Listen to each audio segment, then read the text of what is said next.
भोलापुर एक छोटा सा गांव था। इस गांव के लोग बहुत ही भोले भाले और सच्चे लोग थे। यहाँ के लोग सरल और संतुष्ट जीवन जीते थे। गांव में हरी भरी खेती, झरने और तालाब थे। गांव के चारों ओर खुशियां ही खुशियां थी। इस गांव में ऐसा लगता था मानो समय रुक सा गई हो।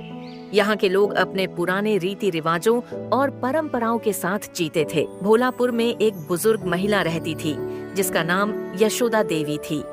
यशोदा देवी बहुत ही समझदार और सुलझी हुई महिला थी। गांव के छोटे बड़े मुद्दे का हल यशोदा देवी के पास था।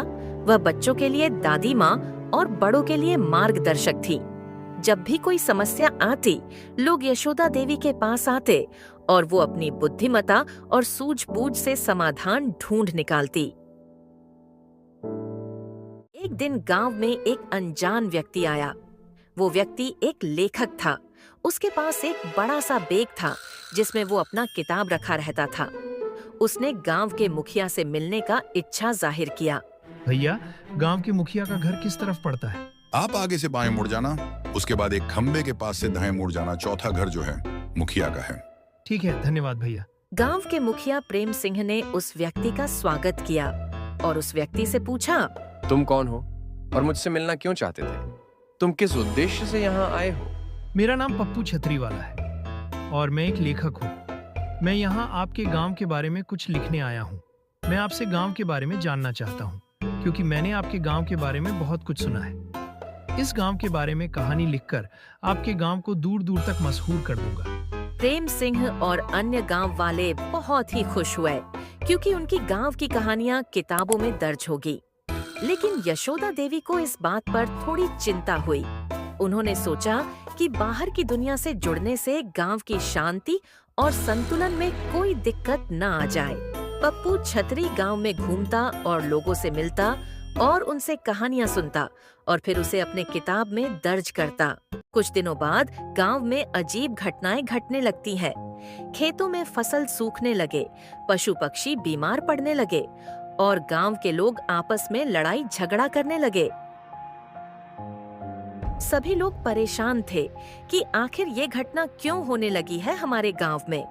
यशोदा देवी ने इस घटनाओं पर गौर किया और इसका संबंध मिलाया तो पता चला कि ये सब कुछ पप्पू छतरी के गांव में आगमन के कारण हुआ है। हमारे गांव की समृद्धि और शांति भंग हो रही है। इसका कारण है कि हम अपनी कहानियों और परंपराओं को दिल में न रखकर उसका हम बाहर की दुनिया में प्रकट करना शुरू किया। हमने अपने पूर्वजों की परंपरा और कहानी को दुनिया वालों के साथ बताने का फैसला लिया। तभी ये घटना शुरू हुआ। अब गांव के कोई भी व्यक्ति किसी को अपना कहानी नहीं सुनाएगा, पप्पू छतरी को भी। हाँ, यशोदा माँ सही कह रही है। हाँ, अब से हम अपने गांव की परंपराओं को दिल में रखेंगे, ना कि किताबों में। सभी गांव वालों को यशोदा देवी की बातें समझ में आ गई। फिर सभी गांव वालों ने पप्पू छतरी को बुलवाया और छतरी से कहा, पप्पू छतरी जी, हमें माफ कर देना। आप जो भी कहानी हमारे गांव के बारे में लिखे हैं उसे कृपा करके दर्ज ना करें। इससे हमारे गांव के परंपराओं के साथ छेड़छाड़ हो रहा है। पप्पू छतरी ने उनके भावनाओं का सम्मान किया और कहा, मेरा इरादा आप लोगों को ठेस पहुंचाना नहीं था। मैं बस आपकी गांव की कहानियों को दुनिया के साथ साझा करना चाह रहा था। लेकिन अगर इससे आपकी भावनाओं को ठेस पहुंच रही है तो मैं इसे छोड़ दूंगा। पप्पू छतरी ने जीतने कहानी लिखी थी। वो सब पन्ने को फाड़ दिया और भोलापुर की कहानी को भोलापुर में ही छोड़ दिया। गांव वालों से विदा लेकर अपनी अगली कहानी की ओर निकल गया। पप्पू छतरी के जाने के बाद गांव की स्थिति सामान्य होने लगी।